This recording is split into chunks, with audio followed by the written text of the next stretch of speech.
Bienvenidos a su canal El Lector Agradecido. Continuamos en estos espacios del Parque Valenciano Negra Hipólita. Les recuerdo, fundado el 27 de febrero de 1983, quienes amablemente nos han permitido aprovechar estos espacios para seguir hablando de esta pasión por los libros. Y hoy les traigo, más que un libro, a un autor y a un cuento que yo leí cuando tenía más o menos entre 14 y 15 años, y me impactó de manera muy particular. Lo uno por su título y lo otro por la técnica. Es un cuento que yo siento la necesidad siempre que participo en un taller literario de llevárselo a estos compañeros talleristas. Este cuento concretamente se llama Recomendaciones a Sebastián para la compra de un espejo. Es un cuento que desde el título, y a los títulos yo le doy mucha importancia. Los títulos son, hablando concretamente de la ficción breve como la del cuento, son fundamentales. Tienen que ser el primer contacto, la primera jugada hábil, digamos, del autor, del escritor, para ganarse a sus lectores. Pues bien, ¿dónde leo yo este cuento? Recuerdo que por esa época, estoy hablando más o menos del año 1978, llegó a mis manos una revista que se llamaba Hombre de Mundo. Esa revista ya no existe, por supuesto. Era una revista que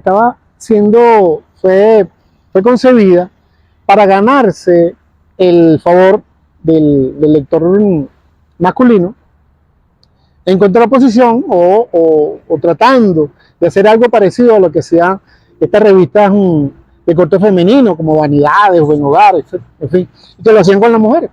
Esa revista fue de existencia efímera, pero yo conservé una de ellas durante muchos años, precisamente porque tenía este cuento, me dio a conocer este cuento. Le hacían una entrevista a su autor, el argentino Eduardo de Gudiño Kieffer, que yo no conocía, y que la verdad no fue tan prolífico como otro, como su coterráneo Jorge Luis Borges, que ustedes saben que inspira todos estos encuentros. Pero resulta que a Eduardo Gudiño Kieffer le hacían allí una entrevista y él presentaba lo que él consideraba era su mejor cuento. Y allí leí yo precisamente recomendaciones a Sebastián para la compra de un espejo. ¿Por qué me impresionó tanto este cuento? O sea, me sorprendía por la manera de contar. Era alguien que hablaba en primera persona con un interlocutor que no aparecía en ningún momento. Es decir, estamos hablando de una técnica donde la manera de dialogar, por lo menos para mí, era sorprendente. Hay un diálogo que yo siempre yo estudié en su momento y siempre recomiendo como un excelente ejemplo de un diálogo donde nada sobra, que es el de García Márquez en el cuento Un día de estos.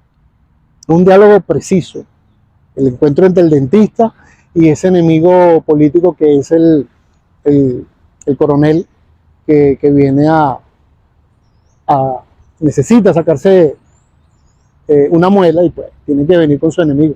Y el diálogo que se establece entre ellos. Pero allí tenemos a dos interlocutores que se ven, que uno lo siente, y que ese autor omnisciente, que es García Márquez, nos va presentando alternadamente. Pues, ¿qué pasa aquí con recomendaciones a Sebastián para la compra de un espejo? El otro, el joven Sebastián, no se ve. Solo se siente por las reacciones que tiene el otro. Les leo. Mire, Sebastián, es en la calle Juncal. Venga, acérquese. Voy a decirle el número al oído. Es mejor que nadie lo sepa. Hay secretos que conviene guardar muy bien. Bueno, usted entra en la boutique y pregunta por la señora Hipólita. Le dirán que no está, pero no se aflija, Sebastián. Sugiera que va de parte de Mistress Murphy y ponga cara de inteligente. Le harán un gesto de complicidad y lo llevarán a la trastienda. Abrirán una puertecita escondida entre los brillantes vestidos que cuelgan, inmóviles pero vivos, de una increíble cantidad de perchas doradas. Podrá entonces ingresar al cuarto de los espejos. La señora Hipólita, que adora a los muchachos desgarbados como usted, le ofrecerá un cigarrillo.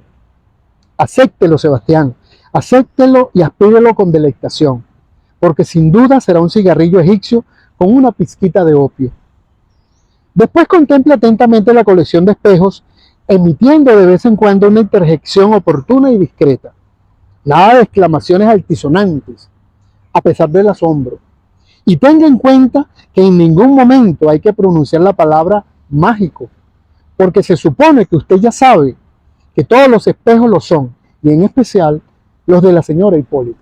Fíjense ustedes, aquí está hablando este que está dándole esa recomendación a Sebastián. Recuerde que es recomendaciones a Sebastián para que compre un espejo. Y sabemos que Sebastián lo está escuchando atentamente y él está aconsejando a aquel muchacho.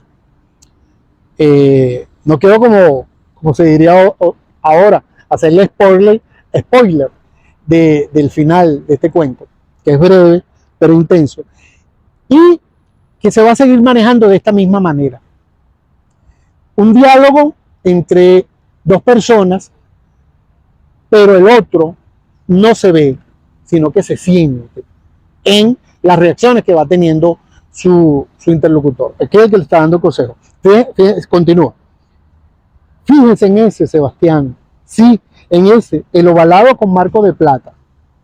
Todos los días, a las 7 de la tarde, refleja a Rachel en su estupenda interpretación de Fedre.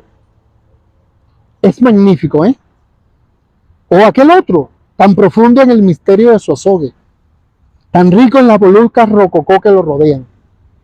No niego que es maravilloso, pero no te lo aconsejo, porque al sonar las 12 campanadas de la medianoche, muestra a un oficial de húsares de Grogno asesinado por su novio vampiro. Brrr. Ok, así sigue. Este cuento a mí me sorprendió y yo siempre lo presento como un ejemplo, precisamente, de una perspectiva, de una manera de contar donde podemos ganar al otro. Yo alguna vez lo ensayé en un cuento. No sé si logré precisamente este mismo efecto, pero lo intenté, al menos lo intenté. Y siempre tengo a Eduardo Gudiño Kiefer como una referencia. Fue un cuento para mí fundacional. Lo leí, como les digo, entre los 14 y los 15 años y me sorprendió. Guardé con mucha gratitud esa revista, pero era precisamente porque tenía una entrevista con Gudiño Kiefer que daba algunos detalles de su particular manera de concebir la literatura, hablaba de Borges, entre otras cosas, hablaba de temas polémicos, como la homosexualidad, en fin. En ese tiempo era la manera de hablar de él era polémica, pero más allá de ello, hablaba de una manera de hacer literatura, o me revelaba una manera de hacer literatura que yo desconocía. Mis referentes eran para el momento Borges el de los ensayos profundos, García Márquez, el de esa imaginación y ese lenguaje castellano caribeño, muy familiar, pero lleno de una profunda imaginación, haciendo como tomas de cine, muchos de sus cuentos de la época, por ejemplo, como ese que le he referido, un día de estos parecen guiones cinematográficos. Bueno, esos eran mis referentes. García Márquez por un lado, Borges por otro, Rulfo, y a quienes conocía solas. Yo no tuve un maestro que me dijera, léete esto. Yo lo fui, claro, hay una referencia, pero no fue porque un maestro en la escuela o en el colegio me dijera, sino porque yo lo fui descubriendo. Y un día entre los días descubrí a Eduardo Gudiño Kiefer. Les recomiendo que se lo lean, van a conseguir este cuento por allí. Yo me lo conseguí, me lo reencontré en este libro, donde varios escritores argentinos de mucho talento daban lo que era su mejor cuento. Y para terminar, Gudiño Kiefer habla de este cuento y repara por allí en que el nombre Sebastián, como mi gran amigo, el que está detrás de cámara, aparece en otro cuento suyo. Y él dice, bueno, yo no me psicoanalizo, yo no me analizo muchas veces, pero Freud se daría un banquete conmigo cuando a propósito de que se está repitiendo este nombre en otro de mis cuentos. Pues bien, les recomiendo, valga la redundancia, recomendaciones a Sebastián para la compra de un espejo y Eduardo Gudiño Kiefer, ese autor argentino, tal vez no muy conocido, pero capaz, como dice el gran Borges a propósito de algún verso feliz que podamos tener en la vida, que tuvo un cuento feliz, un cuento maravilloso, un cuento extraordinario, un cuento ejemplar que legar a este mundo de la literatura y que yo se lo recomiendo de corazón como un lector agradecido. Lo seguimos esperando por aquí. Y ya saben, denle like, compartan estos links, porque queremos seguir creciendo y la confianza de ustedes, su presencia allí, nos sigue alentando. Los esperamos.